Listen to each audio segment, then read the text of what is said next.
আসসালামু আলাইকুম, আমি নিগার দিল নাহার। আপনারা দেখছেন WNN বাংলা। আজকের আলোচনায় একটি অত্যন্ত সংবেদনশীল এবং বিতর্কিত বিষয় নিয়ে আলোচনা করব। দক্ষিণ এশিয়ার অন্যতম স্পর্শকাতর সীমান্ত ভারত ও বাংলাদেশের মধ্যকার প্রায় 4096 কিলোমিটার দীর্ঘ সীমারেখা আবারও আলোচনার কেন্দ্রবিন্দুতে। সম্প্রতি এমন একটি প্রস্তাব সামনে এসেছে যা শুনলে অনেকেই বিশ্বাস করতে কষ্ট হবে। প্রতিবেদনে বলা হচ্ছে, সীমান্ত নজরদারি জোরদার করতে ভারতের সীমান্তরক্ষী বাহিনী নাকি নদীবেষ্টিত এলাকায় বিষধর সাপ এবং কুমির ছেড়ে দেওয়ার কথা ভাবছেন।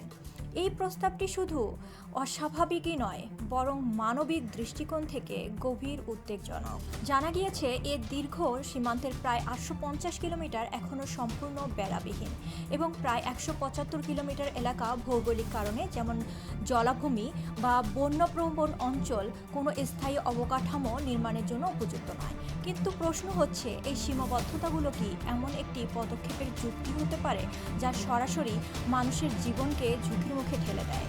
মানবাধিকার সংগঠনগুলো স্পষ্টভাবে বলেছে, না, কখনোই না। অভ্যন্তরীণ একটি সরকারি নথিতে নাকি সীমান্ত ইউনিটগুলোকে এই পরিকল্পনার কার্যকারিতা যাচাই করার নির্দেশ দেওয়া হয়েছে। সমালোচকরা মনে করছেন, এটি শুধুমাত্র একটি নিরাপত্তা পরিকল্পনা নয়, বরং এটি একটি কঠোর রাজনৈতিক অবস্থানের প্রতিফলন, যেখানে বাংলাদেশ থেকে আসা মানুষদের অনুপ্রবেশকারী হিসেবে চিহ্নিত করা হচ্ছে।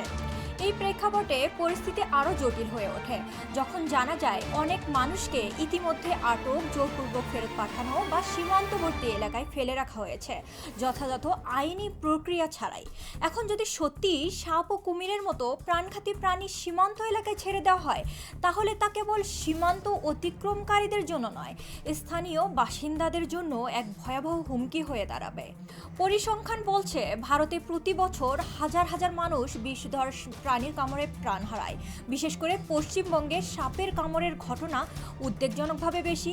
এমন বাস্তবতার মধ্যে ইচ্ছাকৃতভাবে এই ঝুঁকি বাড়ানো অনেকের মতে চরম দায়িত্বজ্ঞানহীন সিদ্ধান্ত হতে পারে। সমালোচকদের মতে, এই ধরনের পদক্ষেপ আন্তর্জাতিক মানবাধিকার নীতিমালা, নৈতিক মূল্যবোধ এবং প্রতিবেশী দেশের সঙ্গে সুসম্পর্ক সবকিছুর পরিপন্থী। সবশেষে প্রশ্ন থেকেই যায়, নিরাপত্তা কি নিশ্চিত করার নামে কি আমরা মানবিকতার এমন এক সীমা অতিক্রম করতে পারি যেখানে মানুষের জীবনই হয়ে ওঠে সবচেয়ে বড় ঝুঁকি? আজকের মতো এখানেই শেষ করছি। আপনারা কি ভাবছেন এই বিষয়টি নিয়ে অবশ্যই আমাদের জানাবেন। আপনাদের সাথে আবার দেখা হবে পরবর্তী অনুষ্ঠানে। আল্লাহ হাফেজ।